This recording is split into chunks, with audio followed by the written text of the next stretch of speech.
Te-ai întrebat vreodată cum știm cât timp a trecut? Cum știm exact cât e ceasul și cum ne organizăm ziua? Hai să explorăm împreună instrumentele grozave și fascinante care ne ajută să ținem evidența timpului, să-l măsurăm și să-l înțelegem mai bine. Ceasuri, de toate formele și mărimile, clepsidre care măsoară timpul cu ajutorul nisipului, cadrane solare care folosesc soarele pentru a ne arăta ora, și cronometre, instrumente precise pentru măsurarea intervalelor scurte de timp.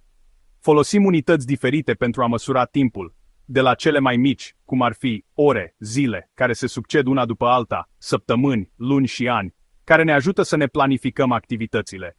De exemplu, o zi are 24 de ore, împărțite între zi și noapte, o săptămână are 7 zile, fiecare cu propriul nume, iar un an are 12 luni, care se repetă ciclic. Anotimpurile ne ajută și ele să înțelegem timpul, marcând schimbările din natură, arătând cum se schimbă natura pe parcursul anului, de la verdele verii la albul iernii.